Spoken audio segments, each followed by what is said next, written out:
Assalamualaikum warahmatullahi wabarakatuh. Apa kabar sahabatku dimanapun Anda berada? Semoga sehat selalu. Jumpa lagi bersama saya di Ladang Tani. Dan pada kesempatan kali ini saya akan berbagi tips cara untuk pemupukan awal. Karena dari kemarin itu banyak yang komentar untuk tutorial pemupukan dari awal ya, dari seminggu setelah tanam. Nah, di sini ada berbagai macam pupuk yang saya gunakan. Terutama di sini saya akan bahas terlebih dahulunya dari unsur hara nitrogen yaitu dari urea ya.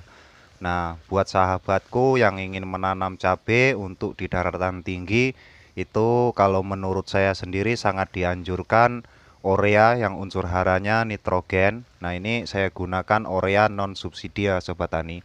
Nah, untuk pemupukan awal kalau usia tanaman kita baru seminggu setelah tanam itu menggunakannya hanya 10 gram per 15 liter air ya Sobat Tani. Nah, itu untuk 10 gram untuk 15 liter air, kemudian dicampur lagi dengan TSP non subsidi. Nah, seperti ini ya. Ini TSP non subsidi triple super fosfat yang kandungannya fosfat 46%. Itu juga bisa dicampur dengan urea.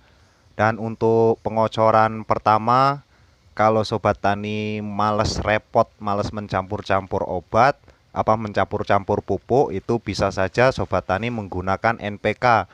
Nah, di sini ada dua macam NPK yang saya gunakan. Nah, ada NPK 1616 dan ada NPK 151515 ya. Nah, di sini NPK 1515 ini adalah berbentuk butiran yang berwarna putih. Nah, ini untuk fase vegetatif juga bisa. Kalau Sobat Tani semua tidak mau repot mencampur-campur pupuk yang kandungannya tunggal ya. Karena NPK ini kandungannya sudah ganda, tiga kandungan unsur hara yaitu nitrogen, fosfat, dan kalium. Dan untuk yang NPK 1616-nya seperti ini ya. Ini saya gunakan juga untuk di fase vegetatif. Itu biasanya saya rolling 1 minggu sekali ya. Yang menggunakan NPK 1616 itu 1 minggu itu 1 kali, kemudian saya rolling lagi menggunakan NPK 1515 1 minggu sekali.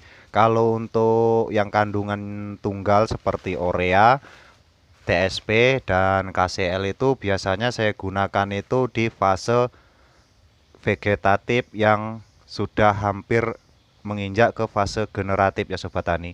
Nah, itu biasanya kan dia pembentukan ranting-ranting dan pembentukan bunga itu saya sudah menggabungkan antara pupuk urea, TSP, dan KCL. Itu juga tidak saya fokuskan untuk ke pupuk itu ya Sobat Tani ya. Masih saya campur dengan NPK juga, namun tetap di rolling ya. Kalau kita melakukan pengocorannya 3 hari sekali, berarti 1 minggu 2 kali pengocoran itu di rolling ya Sobat Tani ya. 1 minggu menggunakan NPK 1616 seperti ini ya, 2 kali pengocoran.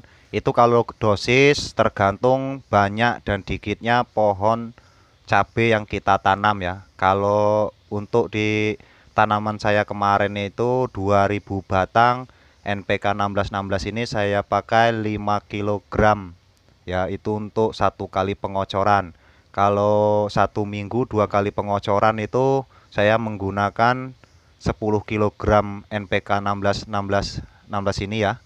Itu 10 kilogram untuk 2 kali pengocoran dalam waktu 1 minggu. Karena setiap pengocoran itu 3 hari sekali. Dan saya rolling lagi dengan NPK yang 1515 ini ya Sobat Tani ya. Itu untuk fase vegetatif ya, bukan untuk fase generatif.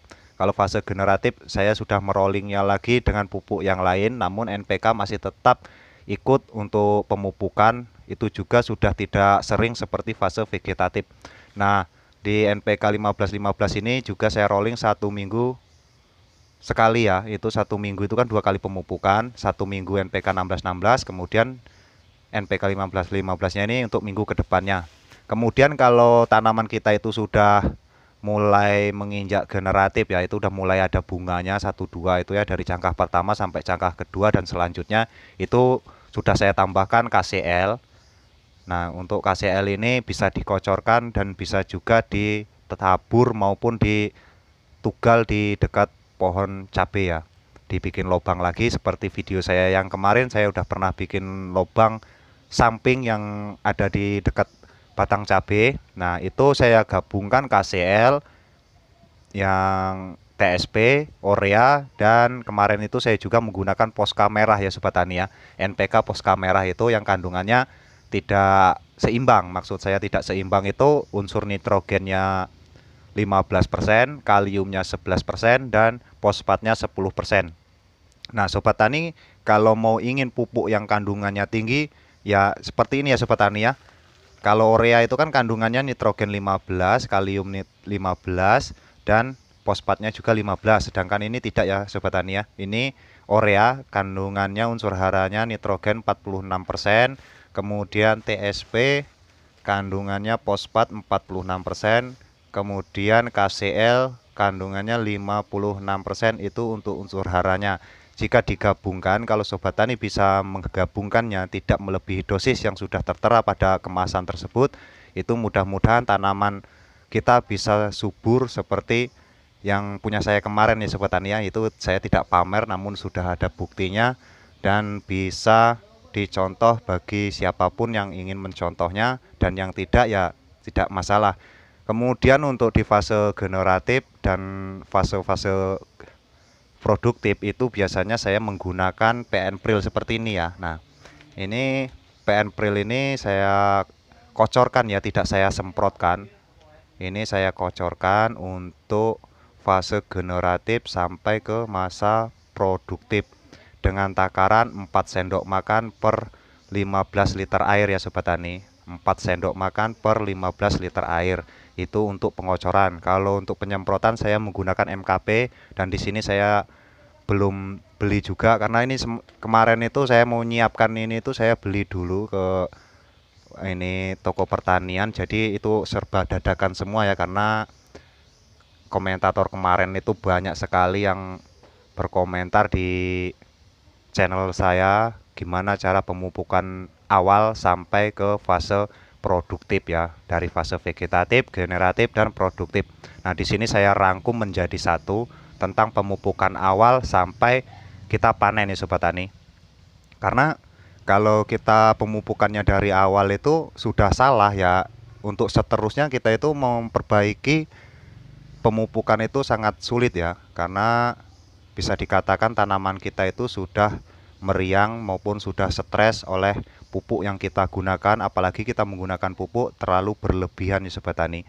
Nah, di sini menggunakan pupuk itu sekedarnya saja, jangan berlebihan dan jangan sampai kekurangan ya Sobat Tani. Kita targetkan seumpama kita mengocor 3 hari sekali, itu dilanjut terus, jangan sampai di jeda-jeda ya Sobat Tani ya. Nah, namun di sini ladang tani ya sedikit banyaknya sudah pernah menggunakan urea itu untuk fase vegetatif ya. Kalau udah pembungaan ya jangan salah-salah ya, itu ureanya dihentikan sementara, itu karena pembentukan bunga-bunga yang masih muda. Nah, kalau kita menggunakan urea yang berlebihan di fase generatif itu bisa mengakibatkan bunga tanaman cabai kita rontok. Nah, di sini kan kemarin banyak yang komentar apa sebabnya bunga rontok, itu banyak sekali masalahnya. Namun di sini tidak saya bahas tentang bunga rontok.